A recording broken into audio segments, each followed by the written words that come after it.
Anything to do with the dark art should be avoided. It's too risky. Anything to do with Salazar Slytherin is worth the risk. I can't agree. And I'll not say a word more. I'm sorry. I won't give up.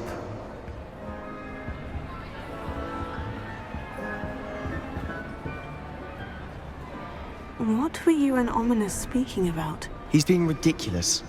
Apparently Salazar Slytherin had a secret scriptorium here in Hogwarts. Ominous swears it was used for the dark arts, so he wants nothing to do with it. I reminded him that Anne needs a cure.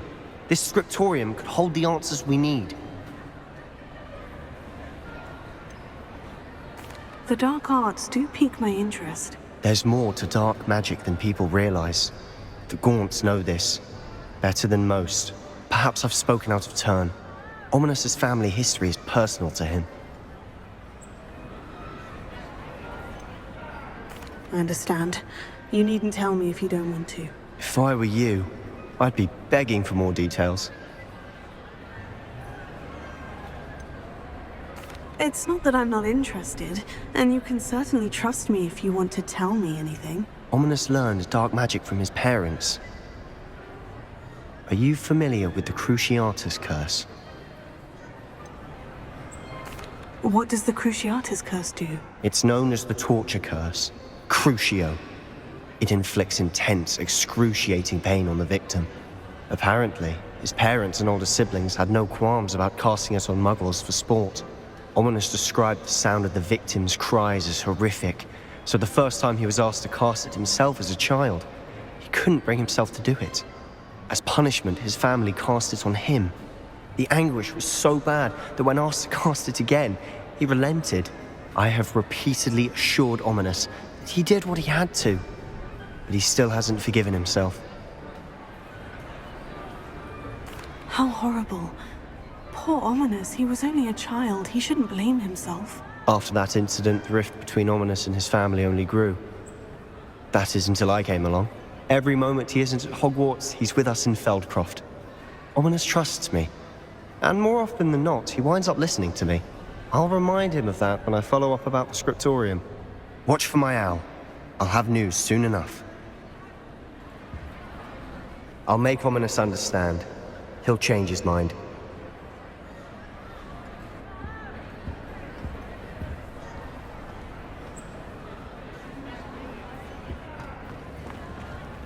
I've always said that travel broadens the mind.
Portraits in the castle don't always have something interesting to say, but many of them do chatter on.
And your reading is The Dragon.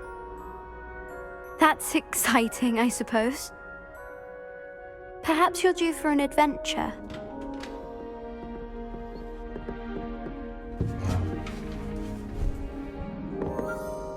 Ladies, Professor Shah. astronomy is not divination. You won't find the mysteries of the cosmos charted out on your palms or at the bottom of your teacups. Alas, the heavens remain hazy to the starry-eyed. Now, if you were to devote yourselves to persistent and painstaking observation, you just might catch a glimpse. With that in mind, please take your telescopes. Tonight we will be on the observation deck.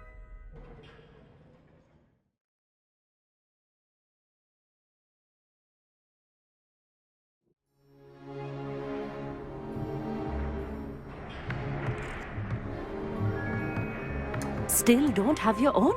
You can't be the new student forever, you know. You can share with Mr. Takar.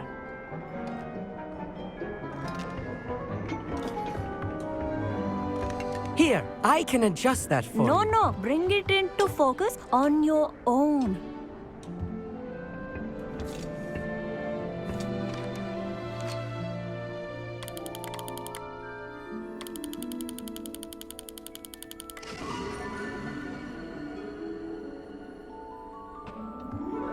Now, I expect all of you to put in your stargazing hours outside of class. Is that clear? But, Professor, it's freezing out. Mere cold didn't stop the great stargazers of the past. Look only to the astronomy tables they erected throughout the highlands from which they gazed millennia ago on the very self-same stars above us. Is that clear?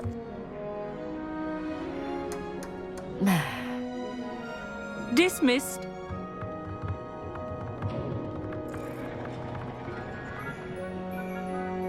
Oh, hello. I'm Amit. We met in potions class. I'm happy to report that we've yet to have any explosions in this class. Oh, hello, Amit. Nice to see you again. Did I hear Professor Shaw say that you don't have your own telescope? I have a spare one you could borrow for the rest of term.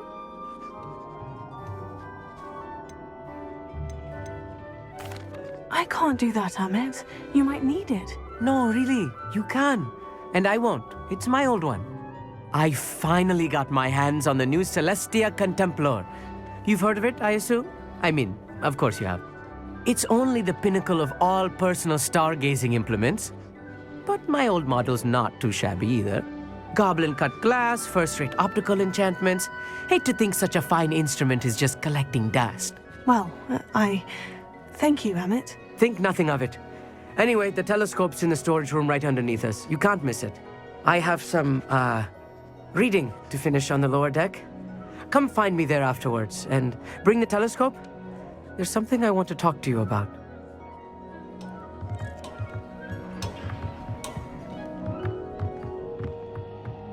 Tried to put off my stargazing as long as I could. Well, good that did. How am I supposed to find Sirius if I can't afford to use a telescope? It's a dog, isn't it? Professor Shah's just about as cold and distant as the bloody stars she wants us to chart. Ugh, not how I wanted to spend my evening. Not sure what you can learn from these astronomy tables that you can't learn from a cup of tea leaves. The constellations are beautiful. Not sure they're worth dying of a cold for, but they are beautiful.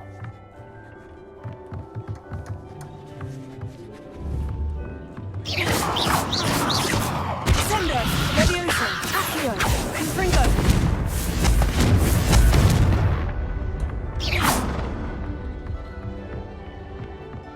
I had heard about these odd stone tables out in the Highlands. Perhaps that's what Professor Shah was talking about.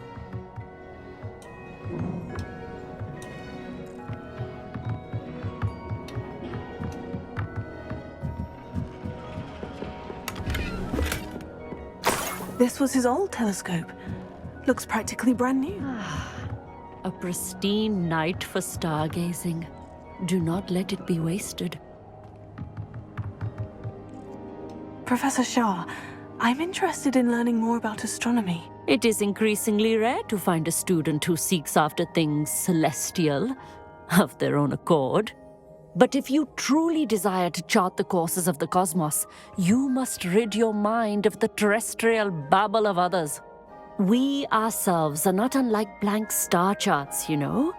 Empty canvases waiting to be inscribed with all that the universe has to offer. Do you understand?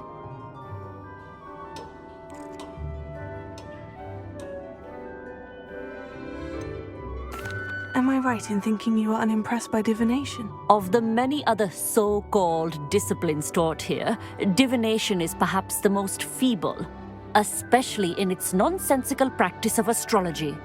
Do not confuse astronomy and astrology. One is concerned with mysteries stellar and lunar, the other is mere lunacy. Thank you, Professor. I look forward to stargazing. I am glad to hear it. Should be a stellar night for it.